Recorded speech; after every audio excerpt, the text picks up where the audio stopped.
Okay, I'm going to get started by just welcoming everyone. Welcome to Wat Tung. Nice to see all of you guys. Sawadee Kap. Welcome to everyone joining us online as well. Today is our Pali Canon and English study group. I'll explain to you guys what that is after we do our meditation, because we start each class with a meditation to help you guys to train your mind. Everything that we share here is based in the original words of the Buddha to help you be able to train your mind to get to the enlightened mental state where you can train your mind to eliminate all the anger, sadness, frustration, irritation, annoyance, guilt, shame, fear, stress, anxiety, loneliness, boredom, shyness, resentment, jealousy. This is a mental state that you can actually attain in this life. There's other benefits as well to this mental state, but nothing in the teachings of the Buddha is based in belief. There aren't any rites or rituals or ceremonies in worship. That's why we start with each of our classes with training the mind through meditation. There's other things that you would need besides meditation in order to get to enlightenment, and that's why after we're done, I'll explain to you guys what the Pali Canon and English study group is, and I'll share with you guys some of the other programs that we have here as well. But if you'd like to join for meditation, the way that I start is I start with some chanting to kind of ease us into the meditation. And if you'd like to know these chants, it looks like you guys already have the sheets actually. They're over there on the cabinet. You can get a laminated sheet and you'll see the chants that we do to ease into meditation. For those of you guys online, you can get this from our website. If you go to buddhadailywisdom.com and click on free books, down towards the bottom, you'll see this daily chanting sheet that we use. These chants, I suspect, were actually created by his students, either during his life or after his death, because if you read the English translations, you're going to see a lot of respect and appreciation and gratitude for the Buddha. And the Buddha wouldn't have walked around and saying, here, chant these things to me out of respect to me. But if you learn from a teacher how to move from anger and sadness and frustration and all these other discontent feelings to the point where your mind is peaceful, calm, serene, and content with joy, and this is a permanent mental state where you no longer experience any of those discontent feelings, and this teacher didn't want anything from you or expect anything from you, they were just helping you out of the kindness of their heart, you'd probably have a lot of respect and gratitude for that person too. So I suspect that his students created these either during his life or after his death.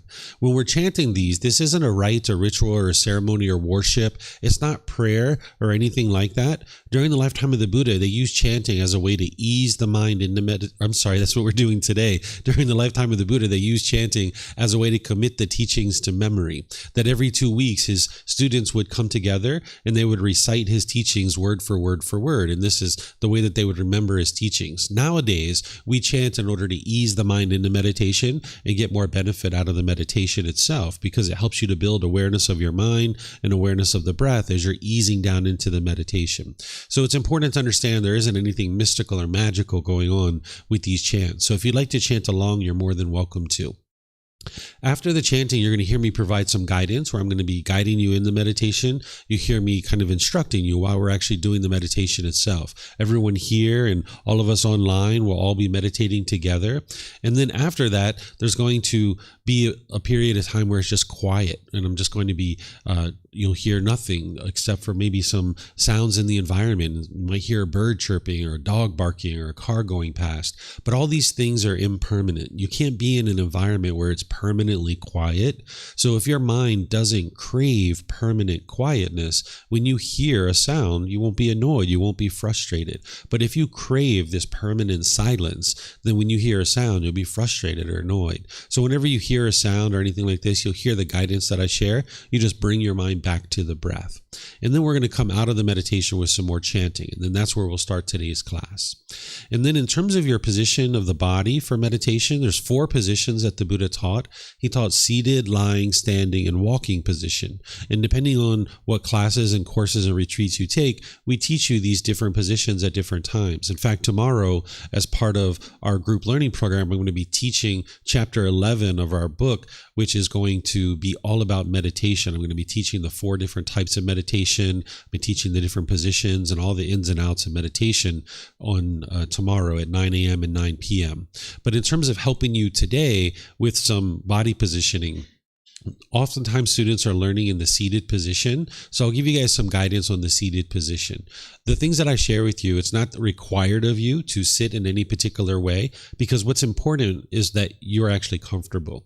That's what's important. So anything that I share with you is just guidance to be able to help you find more comfort, because it's not about everybody sitting in exactly the same spot or the same way, because that's not actually possible. So you can find whatever's comfortable for you. You might be on the floor in a chair. If you're at home, you might be on a bench or a sofa or a wheelchair or something like this. And there's these other positions too, like lying and standing and walking, that people learn at different times. But if you're on the floor, you might be sitting with some cushions under your rear. This will kind of help to soften your seat a little bit. And then you might decide to bring your legs together lightly. Whereas if you have them real tight in the cross leg position, it's going to impede the circulation and it's going to cause pain in the lower body. So if you just have your legs lightly crossed, this is usually best. And then some people like to put their legs off the mat. This gets their hips up in the air and it lessens the angle at the hips, the knees, and the ankles. So if that's something that you would like to do, you can do it that way as well. The hands and the arms, the Buddha put his right hand over his left with his thumbs together, and he put this into his lap. But again, it's not about everyone doing it exactly the same way. There's other options here. Some people like to put their palms on their thighs or their knees. Some people put their palms up. Others maybe rest their hands comfortably in their lap. So you find whatever's comfortable for you. And this is true for the people who are in chairs or in a wheelchair or sofa or bench or something like that as well. You can sit however you're comfortable. Some people like to put their feet flat on the floor or lightly cross at the ankles, and then you can put your hands and arms wherever you like. But you can see me, I'm sitting here in a chair with my legs crossed, so that's a possibility too. So there's many different options of the way that you could sit. It's helpful if the upper body is erect with your sternum up and your shoulders back. This is going to keep your mind attentive and alert during the meditation, whereas if you were slouched, the mind would have a tendency to be dull or lethargic. But if you are real rigid, the mind could be overactive or uptight.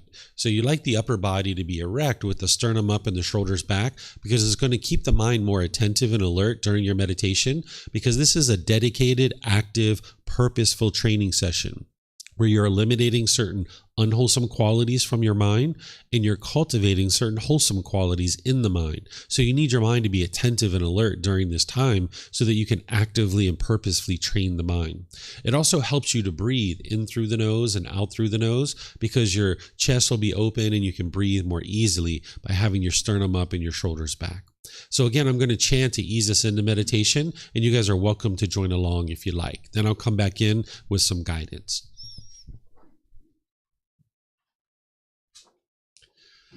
Arahang Samma Sambuddho Bhagava Wat Tung Bhagavanhang Abhivateyami Savakato Bhagavata Tammo Dhammang Namasami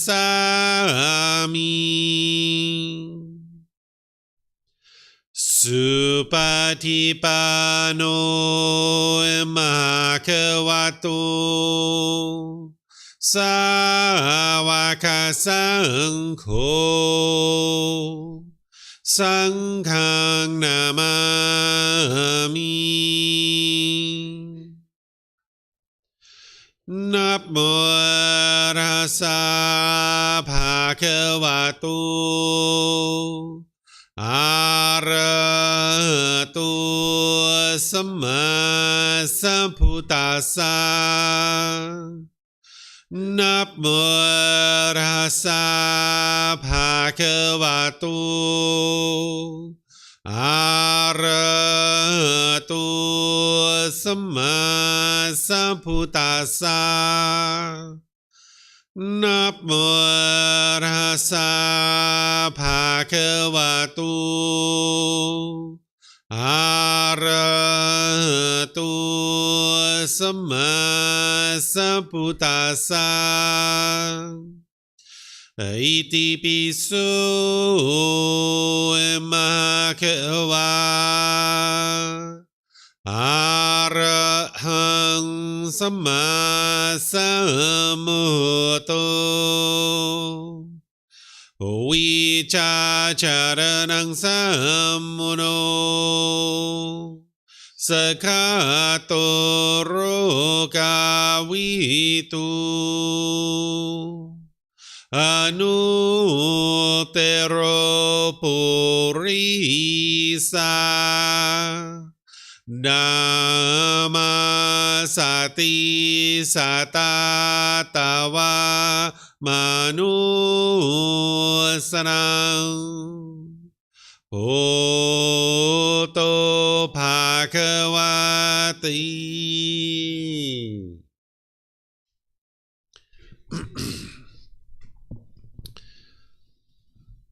Okay, with the lower body and hands and arms comfortable, and the upper body erect, just close the eyes and start breathing in through the nose and out through the nose. Here you're just looking to establish the breath, a nice, natural, steady, consistent breath. Not forced or controlled, just a gradual inhale through the nose, experiencing the full breath. And then when you're ready, exhale out through the nose. Breathing in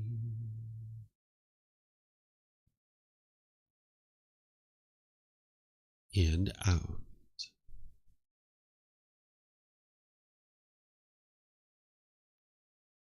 Breathing in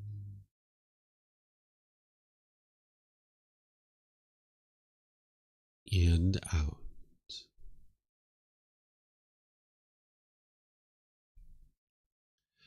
Your breath may not match up with the guidance that I'm providing, and that's okay. This is your practice. I'm just here for guidance. You can use this voice as a reminder that whenever you get to the next inhale, breathing gradually through the nose, developing a nice, natural, steady, consistent breath. And then whenever you're ready, exhale out through the nose, experiencing the full breath. Breathing in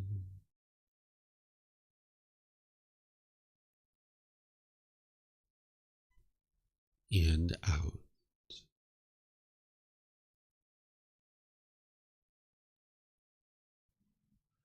Breathing in and out.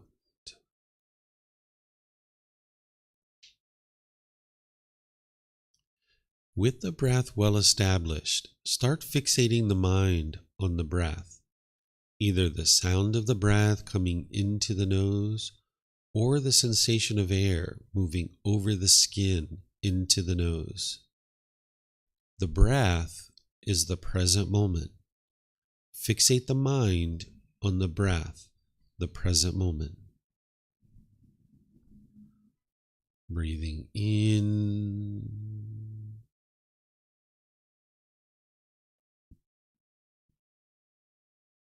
and out.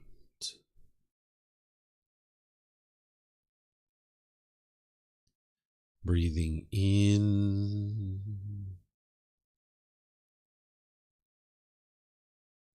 and out.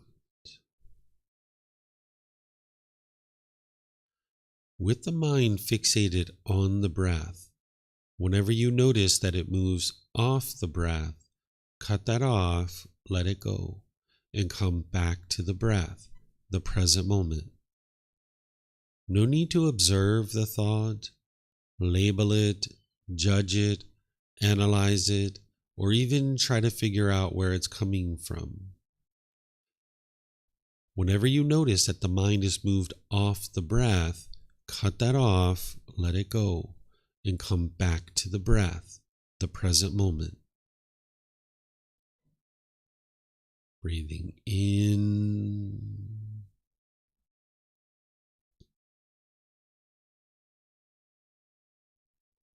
and out.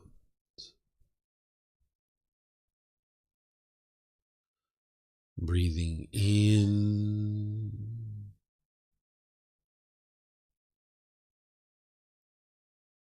and out.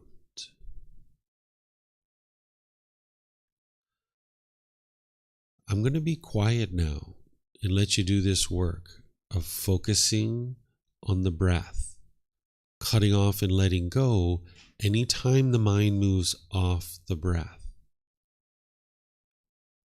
You have nowhere to go. There's nothing to do. No one needs you right now. This is your time to focus on the breath. Breathing in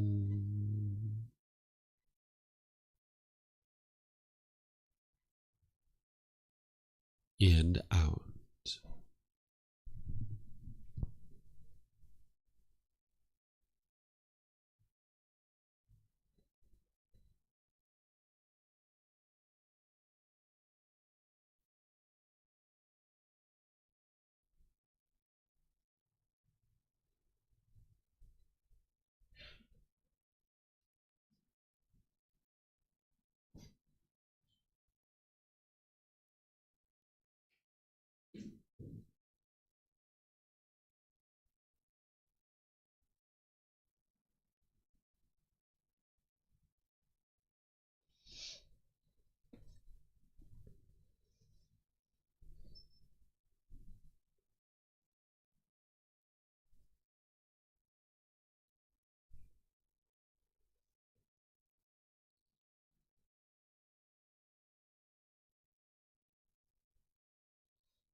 Arahang Samma Sambuddho Bhagava Bhutang Bhagavanhang Abhivateyami Savakato Bhagavata Tammo Dhammang Namasami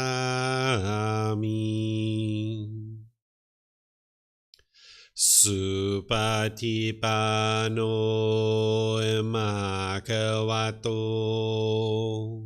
Savaka Sangho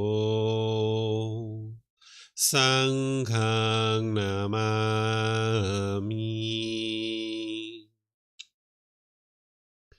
Namo Rasa Bhagavato Arahato Samma Sambuddhassa Namo Rasa Bhagavato Arahato Samma Sambuddhassa Namo Rasa Bhagavato Arahato Samma Sambuddhassa Iti Piso Bhagava Arahang Samma Sambuddho Vicacaranang Sammuno Sakato Rokavitu Anutero Purisa Dhamma Sati Satatawa Manusanang Oto Bhagavati.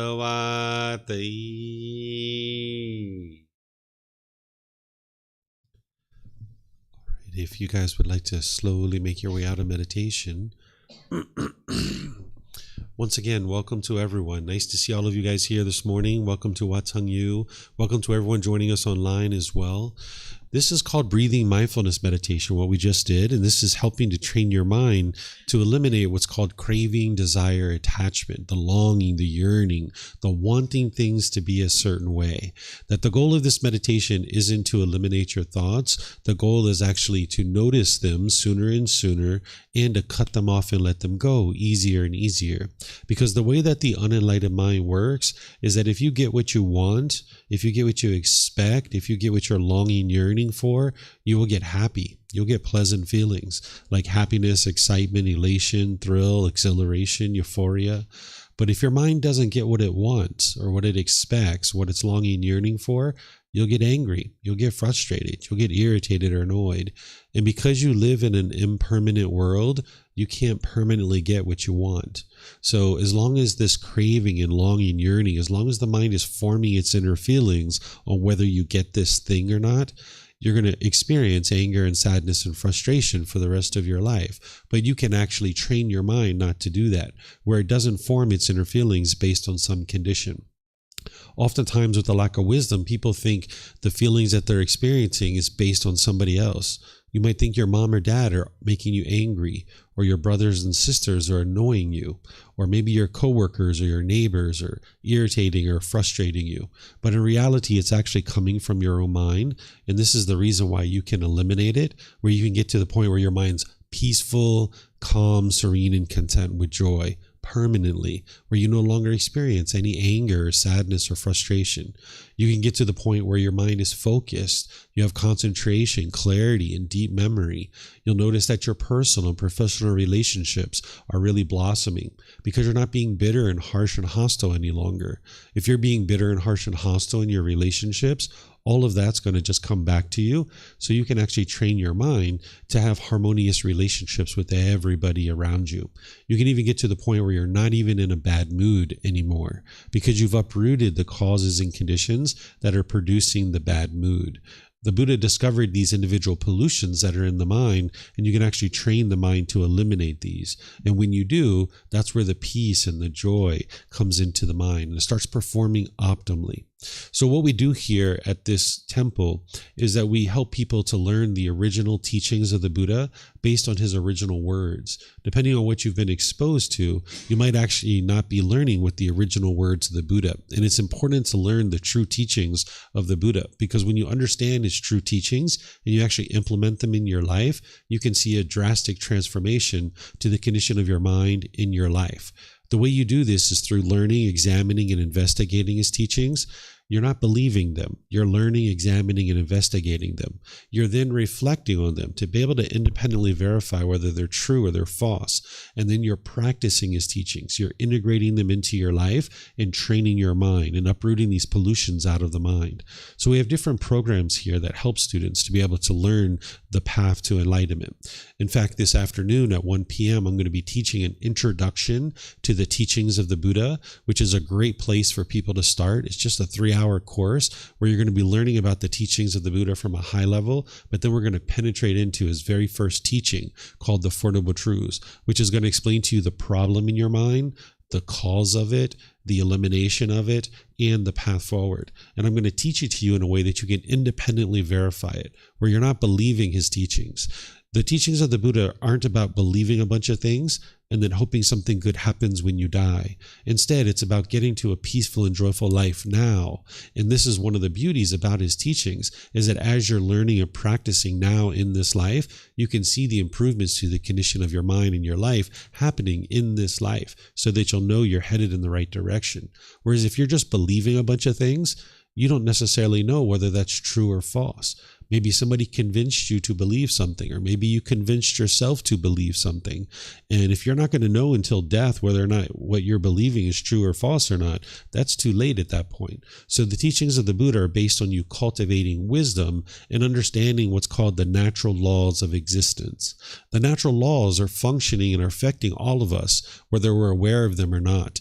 And when we understand a natural law, we can make wise decisions and we can experience wholesome results or wholesome outcomes or wholesome Kamma. But when we lack wisdom of natural laws, we're going to tend to make unwise decisions, and then we'll experience unwholesome results.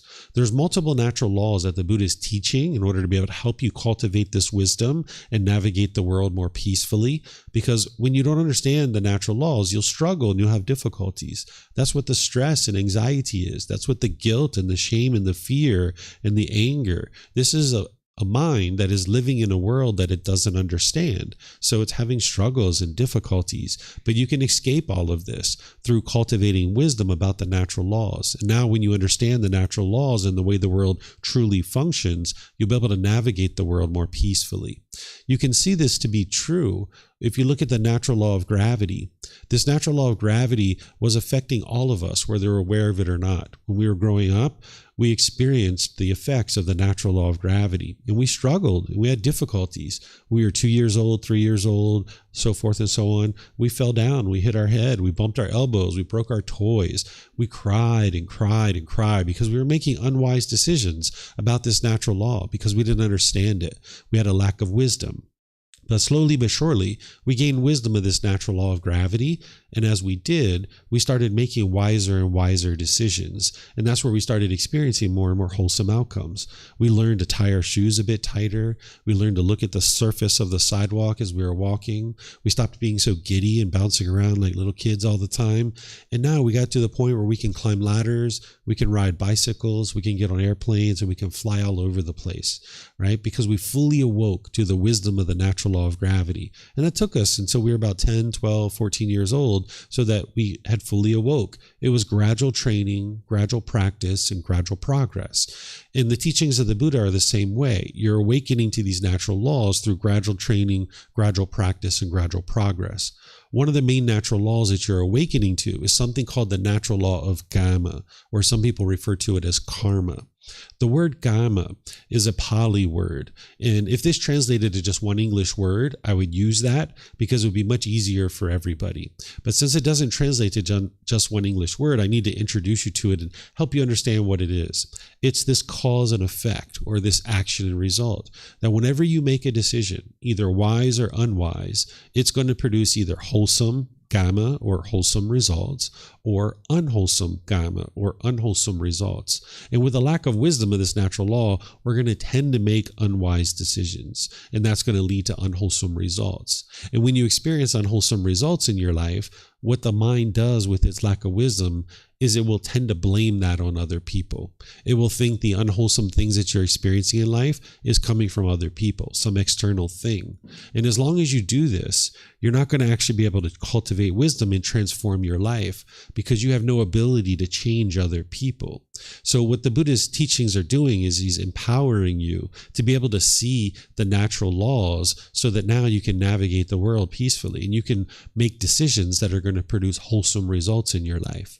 Because if there's something that you don't particularly care for in your life that you would prefer not to occur, all you need to do is cultivate wisdom, make different decisions, and you will experience different results. But as long as what you're experiencing is either good luck or bad luck, or destiny or fate, or maybe it's coming from other people, or some people believe that there's a supreme being like God that is controlling what you experience, if you subscribe to this type of thinking, that means that you're locked in.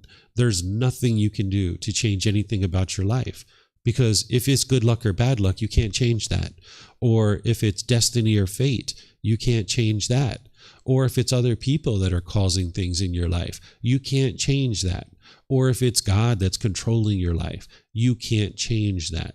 So this is a real defeating and deflating way to progress through life if somebody was thinking in this way. But you can actually come to understand the truth that what you're experiencing is a result of decisions that you're making. As challenging as that might be for you to wrap your mind around that and admit that to yourself, if you look at your life, ask yourself, what part of your life do you experience that hasn't come from your decisions? Think about where you're sitting right now. Think about the hairstyle that you have, the clothing that you have. Think about where you work. Think about where you live. Think about the food that you eat. Every single thing that you're experiencing in life is coming from your decisions. So the more that you understand this, the more that you can make wiser and wiser decisions to be able to experience more and more improvement in your life. By the time you get to enlightenment, you'll only be experiencing wholesome results in your life. So as I mentioned in this temple here, we share various courses, classes, retreats that are going to help you to awaken to all these different teachings that the Buddha shared. And this afternoon, we have from 1 to 4 p.m. the introduction to the teachings of the Buddha. Tomorrow, we have the group learning program. We're going to be teaching about meditation.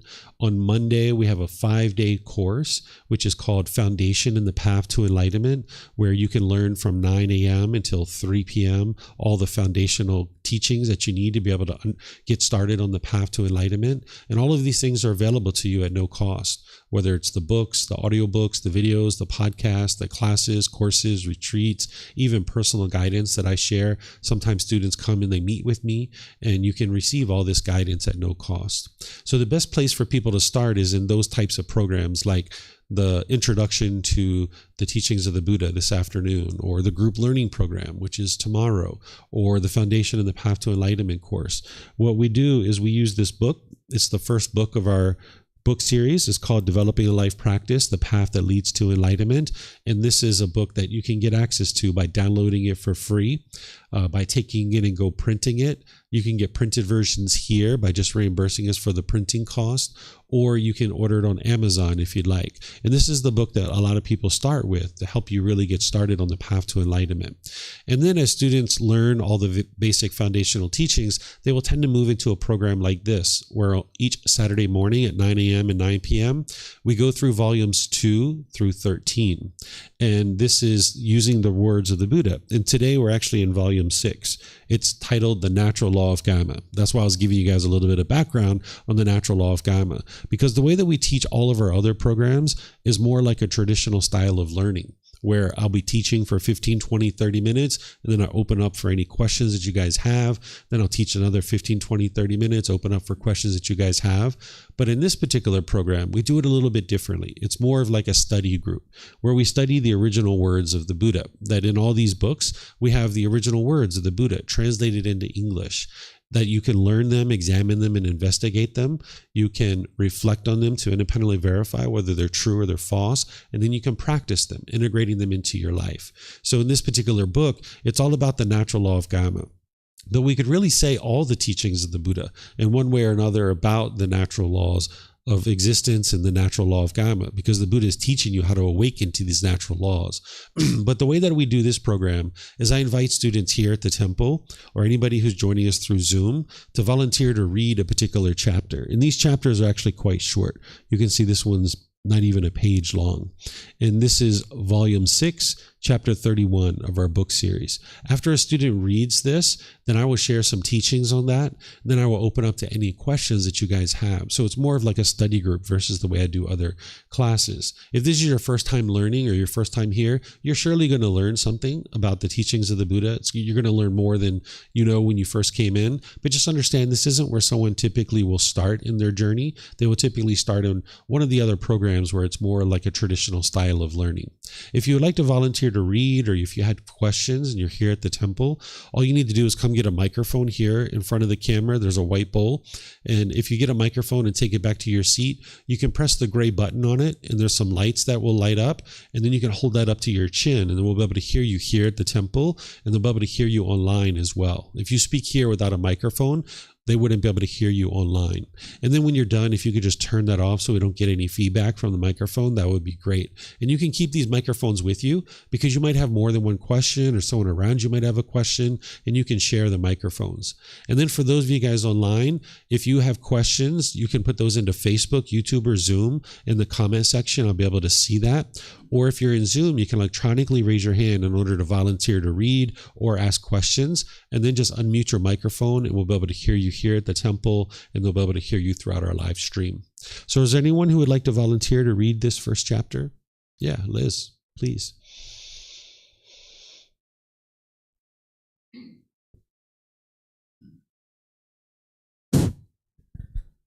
Chapter 31, A Great Gift. Monks, here a noble disciple, having abandoned the destruction of life, abstains from the destruction of life. By abstaining from the destruction of life, the noble disciple gives to an immeasurable number of beings freedom from fear, hostility, and harm. He himself, in turn, enjoys immeasurable freedom from fear, hostility, and harm. This is the first gift, a great gift, highest, of long-standing, traditional, ancient, untainted, and never before tainted, which is not being tainted and will not be tainted, not refused by wise ascetics and Brahmins. This is the stream of merit, stream of the wholesome, the nutriment of peacefulness, heavenly ripening peacefulness, conducive to heaven, that leads to what is aspired for, needed, and agreeable to one's welfare and peacefulness. The other 4 precepts, which are abstaining from taking of what is not given, abstaining from sexual misconduct, abstaining from lying, and abstaining from consuming intoxicants, substances that cause heedlessness, are repeated with the Buddha's guidance. There are amongst these 5 gifts, great gifts, highest of long-standing, traditional, ancient, untainted, and never before tainted, which are not being tainted and will not be tainted, not refused by wise ascetics and Brahmins. Okay, thank you, ma'am. So here, this is titled A Great Gift. And what the Buddha is talking about here are there's these 5 precepts, these 5 teachings that the Buddha provides that are helping you to understand some impactful decisions that you could make that would produce unwholesome results for you. And when you make decisions unwisely, it's going to produce unwholesome results. And when you make decisions wisely, it'll produce wholesome results. So here, the Buddha is helping you to be able to see about how you practicing these precepts is going to be beneficial to others, and therefore there's benefit that's coming to you as well. Now, he does reference heaven here, but that's not the goals of the teachings of the Buddha, to be able to get to this heavenly realm. And even the realms of existence and the cycle of rebirth that the Buddha teaches, this is independently verifiable. As I shared, there's no belief in the teachings of the Buddha. So here he's talking about killing, that if we kill, we're giving freedom to other beings from fear and hostility and harm. And by us choosing to do that and not choosing to kill, that then those beings aren't going to have that fear and hostility and harm coming to them. And now our minds can be residing more peaceful and more joyful as well, because we're not choosing to cause harm, right? So the Buddha doesn't teach to preserve all life at all costs, but he does teach that it's unwise to intentionally go out and actively kill, because there's a certain amount of craving and anger and hostility behind that. And if you're putting that anger and hostility out into the world, that's all going to be directed back towards you. So the 5 precepts goes into a lot more detail than what the Buddha is talking about here. He's just talking about destroying life.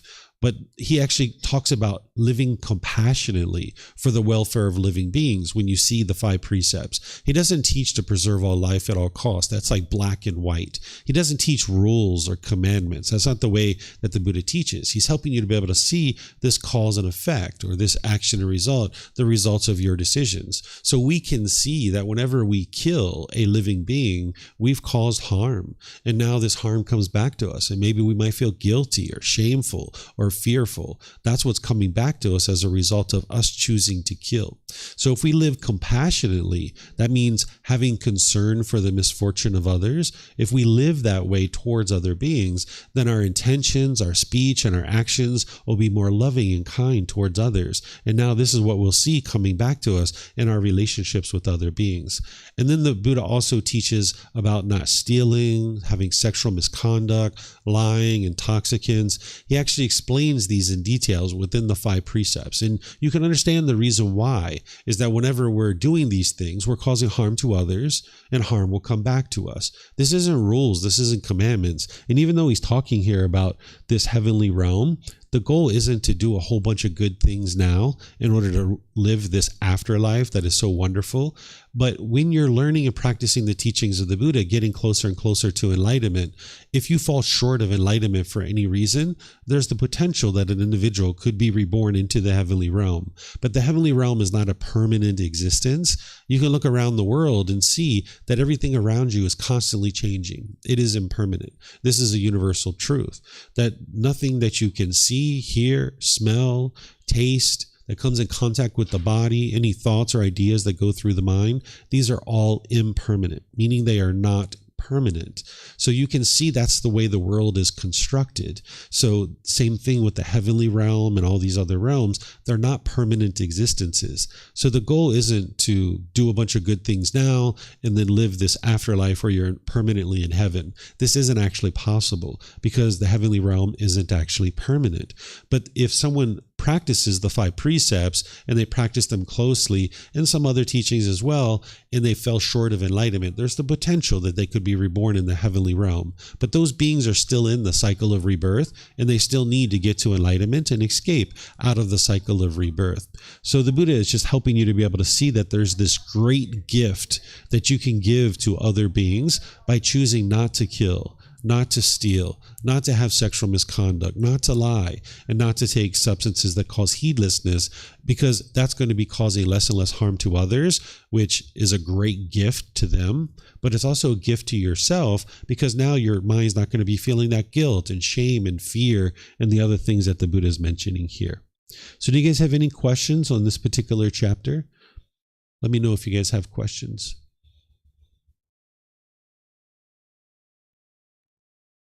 Okay, I'm not seeing any questions here or online. So let's go to the next chapter, chapter 32. What you have here in these books is you have the words of the Buddha. You have a reference that takes you back to the original source teachings.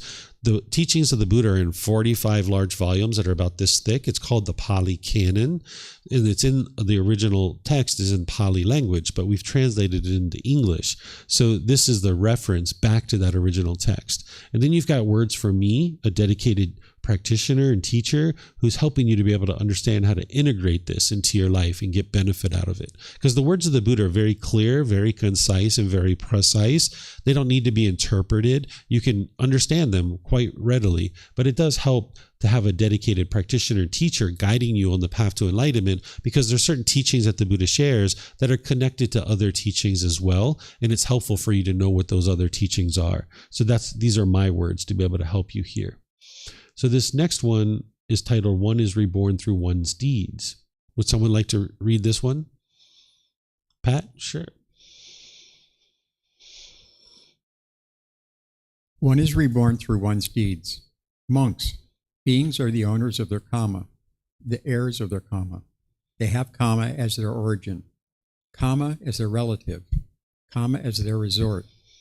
Whatever Kamma they do, wholesome or unwholesome, they are its heirs. Here, having abandoned the destruction of life, someone abstains from the destruction of life. With the rod and weapon laid aside, dedicated and kindly, he resides compassionate towards all living beings. He does not creep along by body, speech, and mind. His bodily Kamma is straight. His verbal Kamma is straight. His mental Kamma is straight. His destination is straight. His rebirth is straight.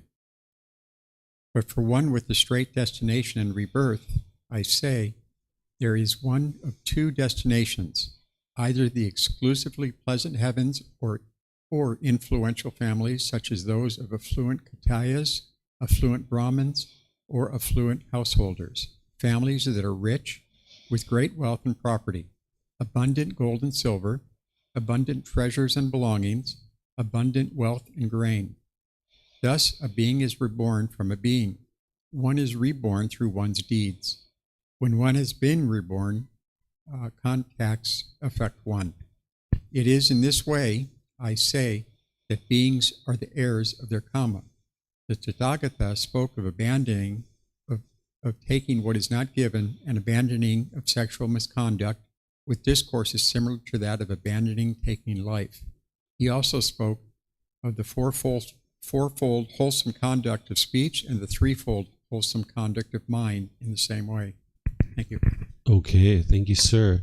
So here, as I mentioned, the teachings of the Buddha aren't based in belief. You can actually independently verify the cycle of rebirth and the 5 realms of existence that he taught. He taught the hell realm, the animal realm, the afflicted spirits, human realm, and heavenly realm. You might not have the wisdom of how to do that right now, but as part of your journey on the path to enlightenment, you can come to understand the wisdom of how to independently verify the cycle of rebirth and the 5 realms of existence. Right now, you might be believing that you only have one life, but you don't have any evidence to prove that you only have one life, other than you can't remember, perhaps, your previous lives. But there's people who actually have the ability to remember their previous lives. But there's 17 different ways that I've documented that will help you to be able to independently verify the cycle of rebirth. And this is in volume 11, chapter 105 of our book series, where you can see how to independently verify the cycle of rebirth. But nonetheless, what the Buddha is teaching here on the natural law of Kamma in this first paragraph is he's explaining that whatever decisions that you make, it's going to produce either wholesome or unwholesome results, and you're the one who's experiencing those results. That's what he says here, when beings are the owners of their Kamma, heirs of their Kamma. They have Kamma as their origin, meaning you're the one who's creating your own Kamma.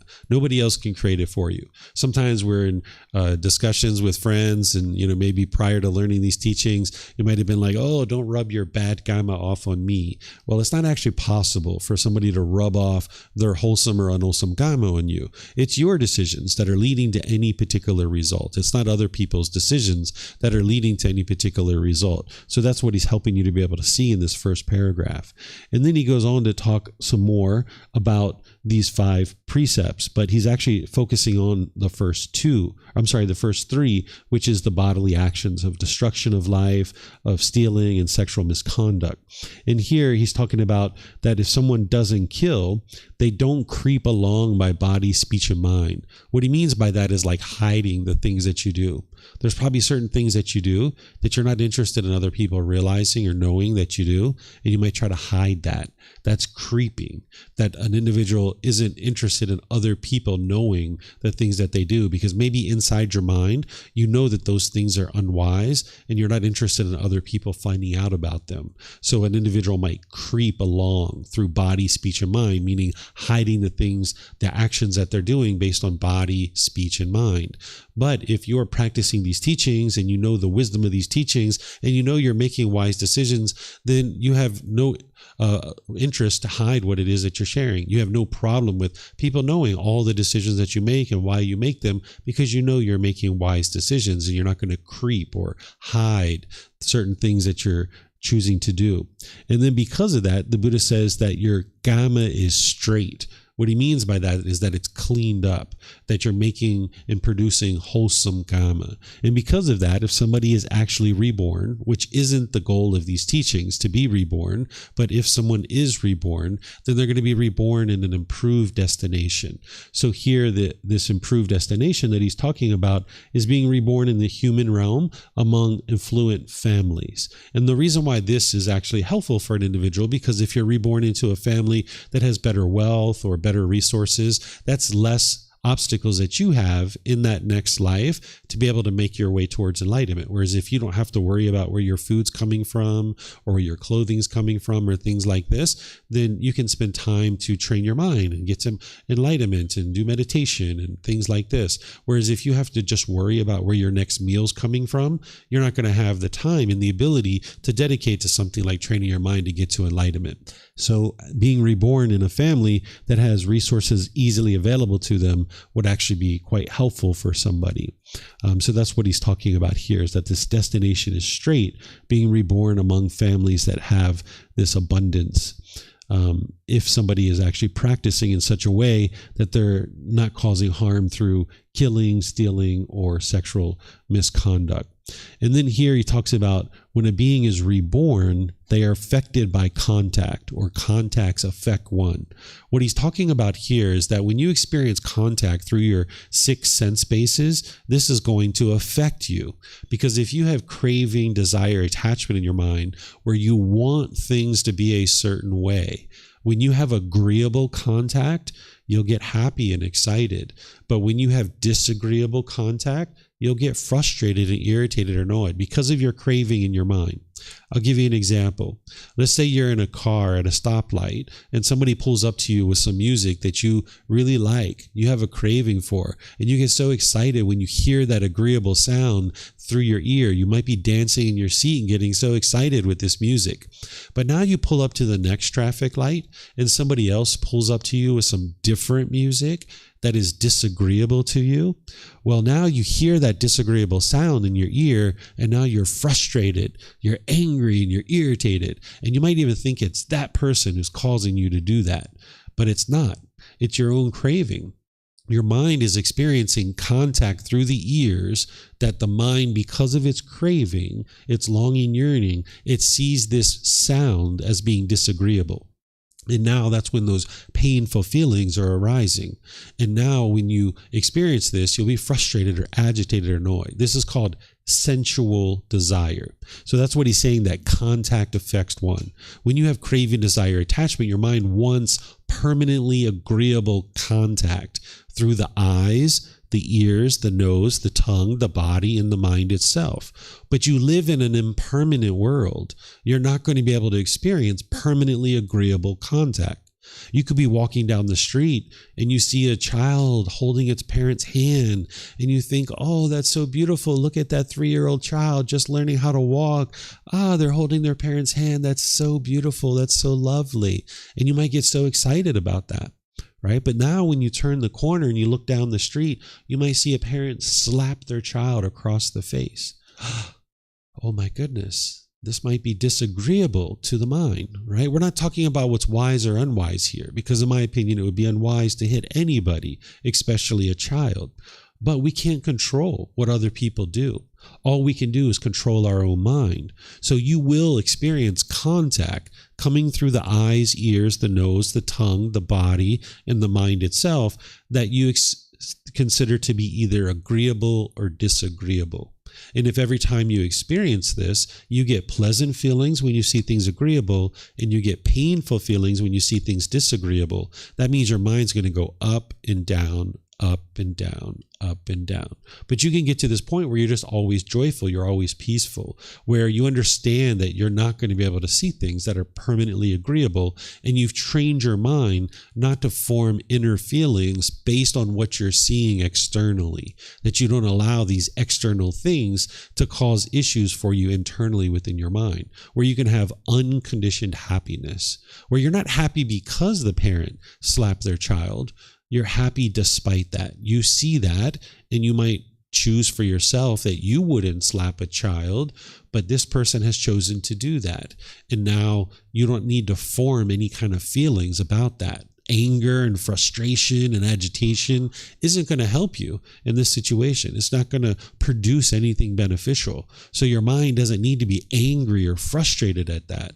You can train your mind to be calm and to be peaceful and joyful. And this is where your mind is now free and it's liberated. It's no longer bound up and burdened by these conditional feelings where the mind's going up and down all the time. Okay, so now the Buddha just kind of sums this up with saying that it is in this way I say that beings are the heirs of their Kamma, meaning you're going to experience whatever decisions you make. And one of the decisions that an individual makes is that they've chosen, all of us chose not to get to enlightenment in our last life. So that's why we were reborn into this life. And now contact is affecting you.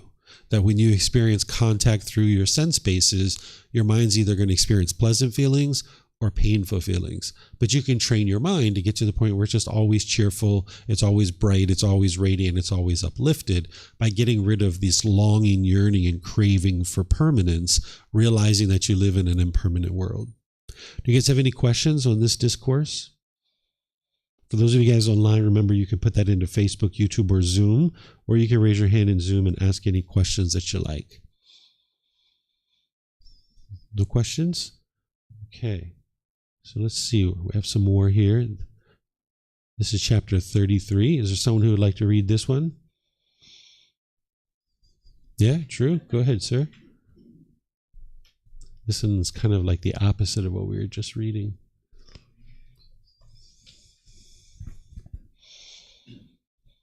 Monks, I will teach you a discourse of the teachings on creeping. Listen and attend closely. And what, monks, is the discourse of the teachings on creeping? Monks, beings are the owners of their Kamma, the heirs of their Kamma. They have Kamma as their origin, Kamma as their relative, Kamma as their resort. Whatever Kamma they do, wholesome or unwholesome, they are its heirs. Here, someone destroys life. He is murderous, bloody-handed, given to blows and violence, merciless to living beings. He creeps along by body, speech, and mind. His bodily Kamma is crooked, his verbal Kamma is crooked, his mental Kamma is crooked. His destination is crooked, his rebirth is crooked. But for one with a crooked destination and rebirth, I say, there is one of two destinations, either the exclusively painful hells or species of creeping animal. And what are the species of creeping animals? The snake, the scorpion, the centipede, the mongoose, the cat, the mouse, and the owl, or any other animals that creep away when they see people. Thus, a being is reborn from a being. One is reborn through one's deeds. When one has been reborn, contacts affect one. It is in this way, I say, that beings are the heirs of their Kamma. The Tathagata spoke of taking what is not given and engages in sexual misconduct with discourses similar to that of taking life. He also spoke of the fourfold misconduct of speech and the threefold misconduct of mind in the same way. Okay, thank you, sir. So here, this is just the opposite, essentially, of the one that we were just talking about, where now he's sharing this crooked rebirth, that an individual can be reborn into the lower realms of hell or the animal realm, and giving exact examples of that. And this just helps you to be able to understand what true reality is and what's happening. You're never going to see anywhere that the Buddha is guilting, shaming, or fearing people into doing anything whatsoever. Because remember, his mind's peaceful. His mind's joyful. He wasn't trying to convince people or coerce people or force people to learn and practice his teachings. He was interested in seeing people learn and practice the teachings to get to enlightenment, but an enlightened being doesn't force and try to control and pressure and persuade people to do anything. Instead, an enlightened being, a Buddha, is just going to make themselves available to others to be able to understand what it took to get to that peaceful and joyful mental state.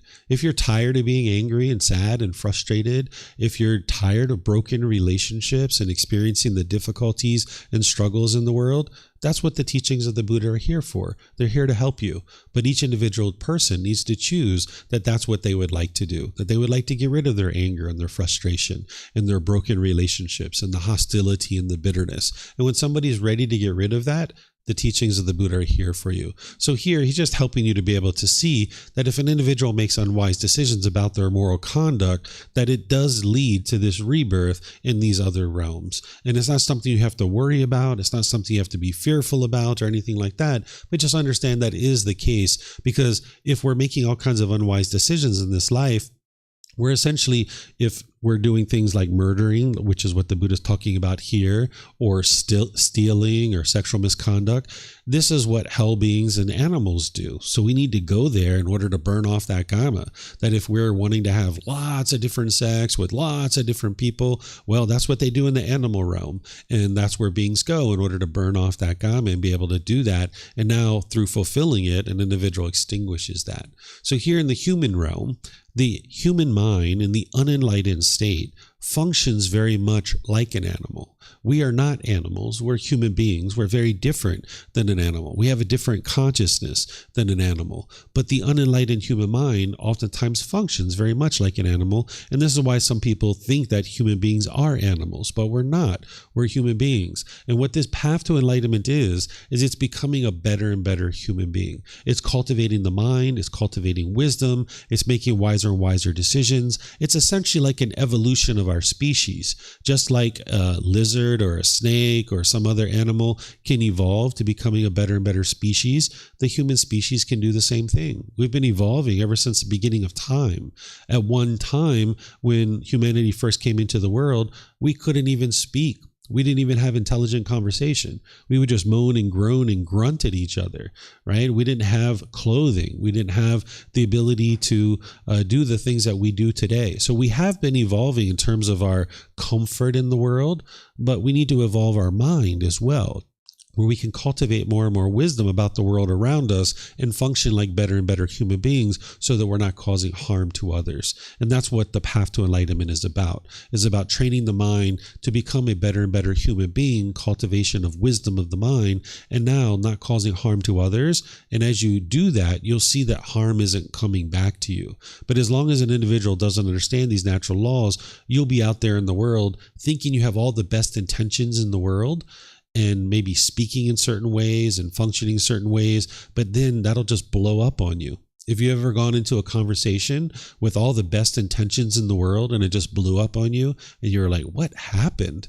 Right? You just weren't even sure what really happened in that conversation because you had thought you had all the best intentions in the world.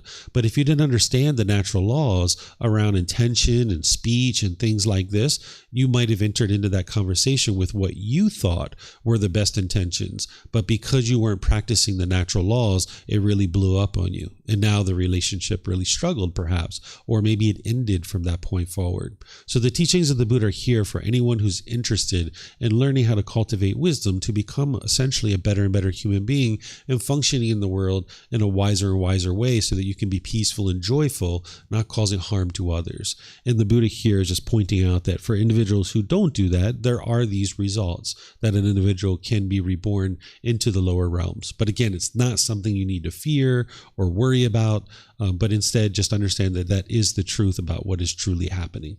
So do you guys have any questions on this particular chapter?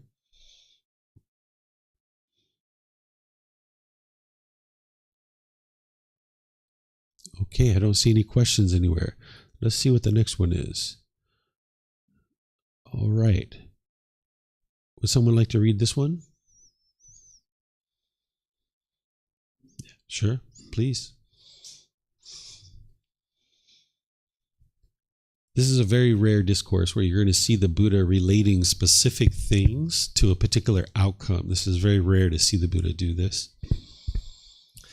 At minimum leads to deeds. Monks, the destruction of life, repeatedly pursued, developed, and cultivated, leads to hell, to the animal realm, and to the realm of afflicted spirits. For one is reborn as a human being. The destruction of life at minimum leads to a short lifespan. Taking what is not given, repeatedly pursued, developed and cultivated, leads to hell, to the animal realm, and to the realm of afflicted spirits. For one reborn as a human being, taking what is not given at a minimum leads to loss of wealth. Sexual misconduct, repeatedly pursued, developed and cultivated, leads to hell and to the animal realm, and to the realm of afflicted spirits. For one reborn as a human being, sexual misconduct at a minimum leads to hostility and competition. False speech, repeatedly pursued, developed and cultivated, leads to hell, to the animal realm and to the realm of afflicted spirits. For one is reborn as a human being, false speech at minimum leads to false accusations. Argumentative speech, repeatedly pursued, developed and cultivated, leads to hell, to the animal realm and to the realm of afflicted spirits. For one reborn as a human being, argumentative speech at a minimum leads to being separated from one's friends. Harsh speech, repeatedly pursued, developed and cultivated, leads to hell, to the animal realm and to the realm of afflicted spirits. For one reborn as a human being, harsh speech at a minimum leads to disagreeable sounds. Idle chatter, repeatedly pursued, developed and cultivated, leads to hell, to the animal realm and to the realm of afflicted spirits.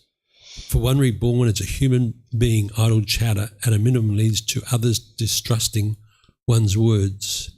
Drinking liquor and wine, ingesting of substances that cause heedlessness, repeatedly pursued, developed and cultivated, leads to hell, to the animal realm and to the realm of afflicted spirits. For one reborn as a human being, drinking liquor and wine, ingestion of substances that cause heedlessness, at a minimum leads to madness. Okay, thank you, sir. So each of these you can actually independently verify. If you've done any of these kinds of things, or you know people around you that have done these things, or you look in the news, you can actually see the truth behind these. That if you look at people who've done a lot of killing, like growing up, I was actually involved with a bunch of people that were doing harmful things. I never killed an actual human being before, but at one point I was in a group home where there were lots of boys from other places, and some of those people had murdered. And when they got out, they would go back to their home, and within a few months, they would actually get murdered themselves, right? They led to a shorter lifespan. Here's somebody who's 16, 17, 18 years old getting murdered on the street. One of my good friends was just in a telephone booth talking on the phone. He had been away from the streets for like a year or two, and somebody went by with a shotgun and just shot him and killed him. Boom, done. Life over. And that's because of the lives that he took prior to coming to this place where we were, right? So you can experience this shorter lifespan, because if you go out there killing and destroying life, this is what's going to come back to you. And this is what this individual experienced. And you can go through each one of these things. If you've had any experience in these, or if you've experienced people around you, you can see this. And here's another one: sexual misconduct. The Buddha talks in the 5 precepts what sexual misconduct is, but one of those things is going around and having sex with lots of different people. If you have ever done that, or you know somebody that has, you know that it leads to hostility when people find out that you're having sex with lots of different people. There can be a lot of hostility among the people that you're having sex with, because there's this competition where they're competing with each other for your attention and your affection. You could go through each one of these and independently verify, because that's what you need to do to be able to see the truth in the teachings of the Buddha. Again, he's not trying to scare you or guilt or shame or fear you into anything. He's just helping you to see the cause and effect relationship of the decisions that we make and what it leads to. For those of us that have indulged in alcohol or wine or any other substances like drugs and alcohol, we know that that leads to madness. That's exactly what it leads to, right? That maybe we're having fun while we're doing it, but when we accumulate doing that more and more times, we actually experience a lot of madness, right? So the Buddha is helping you to be able to see this, because now with this information, you can see that what you're experiencing is the results of your decisions. And now, if there are certain things that you don't particularly care for, you cultivate wisdom, you make different decisions, and you will experience different results. But if you didn't understand this, you might still be making those same decisions, because we all grew up with our parents pretty much telling us that it's unwise to use things like drugs and alcohol, but we might have actually done it, right? Because we wanted to experiment with it. We wanted to see what it was like. And then when we experienced certain results, we didn't necessarily correlate that to what it was that our parents were teaching us. But we can actually evolve and realize how unwise it is to put this poison into our body, because it affects our mind. And now when it affects our mind, we make unwise decisions around the people around us. And now that leads to more and more unwholesome results. So whether we choose to do these things or not, it's our choice. But we will experience the results of our decisions. And the more wisdom that we have, then we can experience more and more improved results in our life. So do you guys have any questions on this one? Anybody have questions? Let's see if we have anything online. Okay, I'm not seeing anything online either. These are all pretty straightforward. Let's see what the next one is here. Okay, maybe we'll do this one as a last one. Would somebody like to read this one? This will be our last chapter for today. Rachel? Yeah, go for it.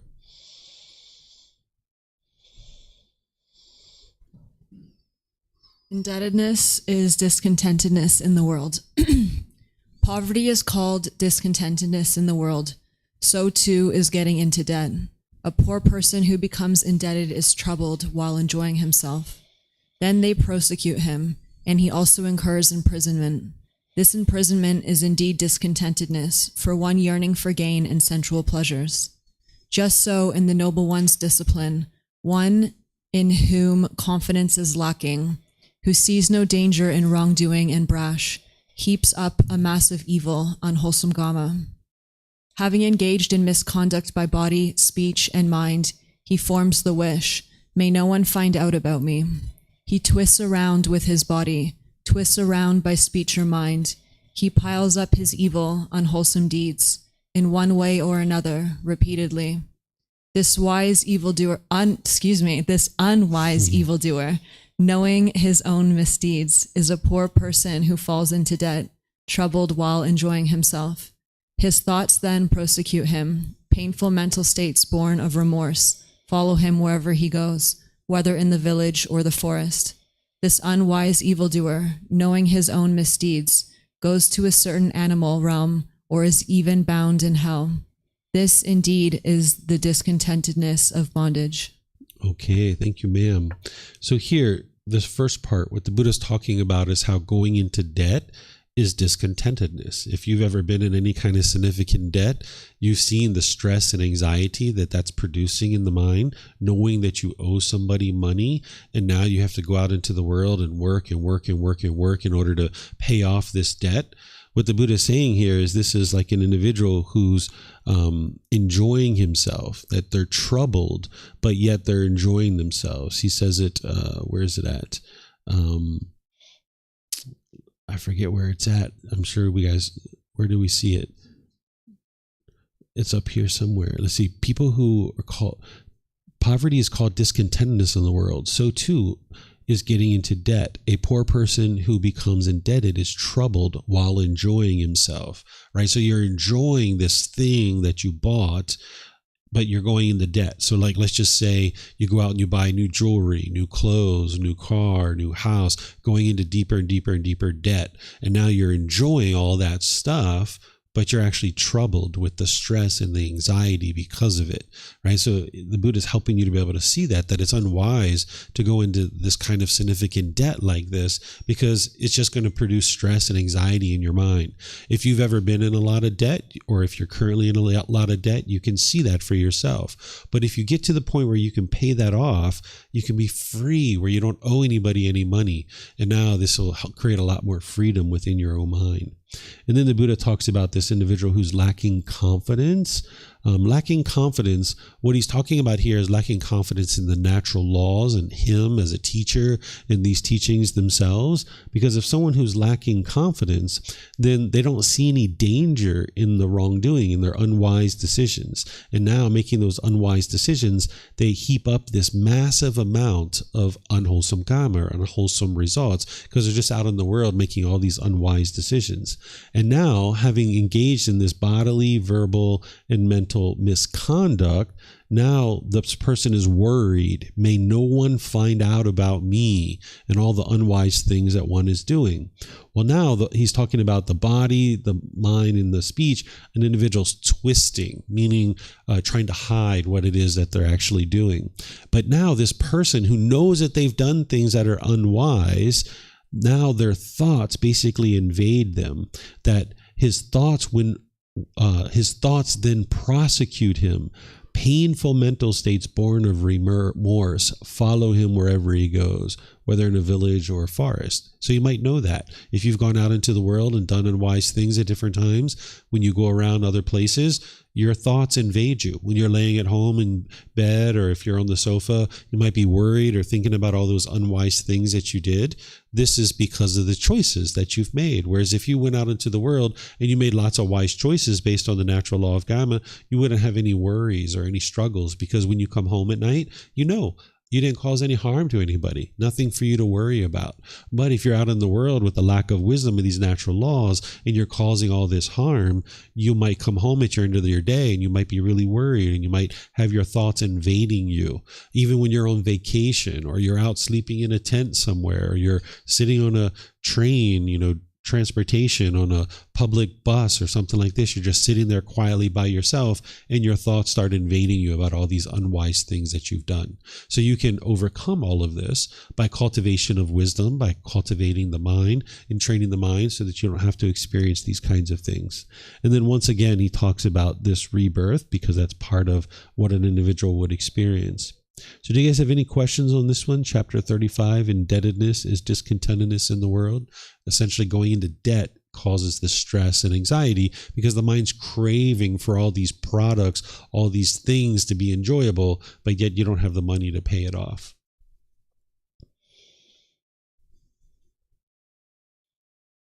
Okay, I'm not seeing any questions anywhere. Oh, Steve, you have a question? Yep.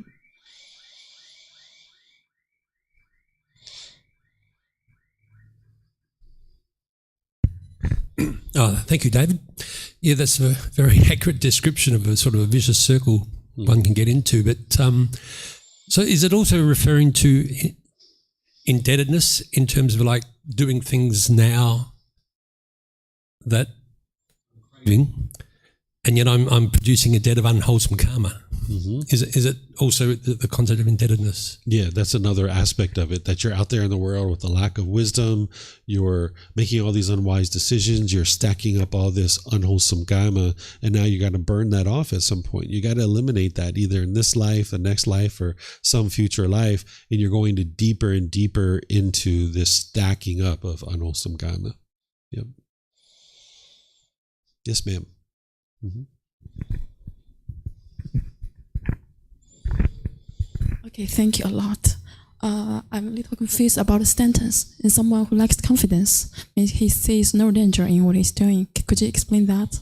Yeah, whenever the Buddha talks about confidence, he's talking about confidence in him, his teachings, the community that you're part of, a teacher that you might be learning from, or your own ability to be able to get to enlightenment. So when you lack confidence, you haven't learned the teachings of the natural law of Kamma and what would be wise and what would be unwise. So if an individual lacks confidence in the Buddha, some people might think, this guy didn't even exist, or it's not possible to get to enlightenment. This enlightenment thing that the Buddha talks about is not even possible. Someone could lack confidence. They have doubts about his teachings. And when you lack confidence or you have doubt, that means you haven't learned the actual wisdom of the natural law of Kamma, and now an individual is out in the world making all kinds of unwise decisions. And that's what he's talking about here, where he's saying this individual stacks up all this massive amounts of evil, unwholesome Kamma because they're doing this wrongdoing. Because if you lack confidence in the Buddha, you're not going to learn about the natural law of Kamma,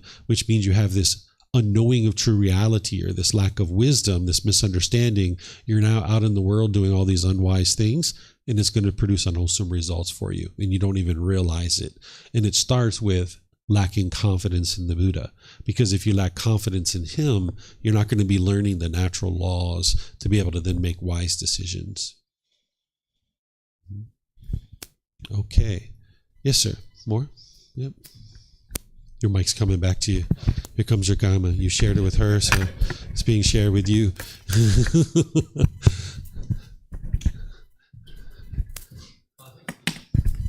Thank you, David. Just to be down, it's got a reference to remorse. Yeah. It says here, so his thoughts then prosecute him, painful mental states born of remorse. Yeah, very familiar with that. Yeah. And goes with you wherever you can. So that remorse, regret, whatever you want to call it. So something happened in the past, and it's leaning on me. I can feel it sometimes physically. Tension, anger, sweat, heat, whatever. And yet, at some point in the future, if one starts to practice the teachings and extinguish unwholesome Kamma and accumulate wholesome Kamma, and then starts to live more proper, so to speak. So this event in the past still happened. Mm-hmm. I hurt that person, I stole from that person, I damaged that person, whatever. Is the remorse still with me as I get on the path of enlightenment, or does it dissipate? And if so, how does it dissipate? It will be with you as long as you cling to this experience from the past and the decisions that you made, and you form feelings based on it. But if you can eliminate your clinging to that experience and realize that you made those decisions in the past and they were unwise, but now you're wiser because of it, and you wouldn't make those decisions again, and you can realize that there's no sense in beating yourself up about not having wisdom 10 years ago that you've now cultivated, you can train your mind to let this go and realize that, yes, that was unfortunate. I would have preferred not to have done that. I didn't have the wisdom back then that I have now, but I'm not going to beat myself up today about not having the wisdom that I have today 10 years ago, right? So this is one of the ways that we cultivate wisdom, is by making unwise decisions, seeing the unwholesome results that we experience because of it, and now we realize, I'm not ever going to do that thing again. So you just need to train your mind to let it go, realize it's in the past, you can't go back and change it or fix it. Whatever you did that was unwise back then, you experienced the results, or maybe you're still experiencing those results. That guilt and the shame is part of that we experience, but you can get free of that by eliminating the clinging to that experience and forming feelings of it now, and just realize that it's done and over with and in the past. And now you walk forward in life making wiser decisions in the future. Thank you. Mm-hmm. You're welcome. Okay, I'm not seeing any other questions anywhere. So I'm going to end class here by just thanking all of you guys for coming. Thank you for being interested in learning the teachings of the Buddha. Thank you guys online for joining as well. If you guys would like to learn more, I'm going to be teaching this afternoon at 1 o'clock to 4 o'clock. It's the Introduction to the Teachings of the Buddha course, where I'm going to be helping you to be able to see the teachings of the Buddha from a high level, teaching in a more traditional style that I normally teach. And then we're going to go into the first teaching of the Four Noble Truths, helping you to understand the problem in your mind, the cause cause of the problem, the elimination of it, and the path forward. And I'm going to be teaching to you in a way that you can independently verify, where you can have this breakthrough to finally understanding what's causing your anger and sadness and frustration and all these other discontent feelings. And I'm going to teach you how to eliminate it as well, so that you don't have to keep experiencing all these difficulties and struggles over and over and over again. So if you'd like to come to that, you're welcome to come here at 1 o'clock. And I'm going to be live streaming it as well. So anybody online, you guys can attend as well. And then tomorrow we have the group learning program, which at 9 a.m. here and 9 p.m. from my home, which I'll also be live streaming. I'm going to be teaching about meditation and how to develop your practice. There's 4 specific meditations that the Buddha taught. I'm going to be teaching each one of those 4 meditations. I'm going to teach you why we actually do it, what you're looking to accomplish, and how to actually do it. So I'm going to be teaching all the ins and outs of meditation tomorrow. And then on Monday, I'm going to be starting a 5-day course from 9 a.m. to 3 p.m., which is called The Foundation and the Path to Enlightenment, where you're going to be learning all the foundational teachings that are going to help you to be able to really get on the path to enlightenment and start making actual real progress to the condition of your mind and what you experience in life on a day-to-day basis. So if you'd like to attend that, you're welcome to be here at Monday at 9 a.m., and that's where I'm going to actually start our class. So again, thank you all for joining, and perhaps we'll see you guys in a future class or another course. Take care and be well. Have a lovely rest of your day. Sawadee Kap. Sawadee Kap.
Thank you again for watching. Enjoy your meditation.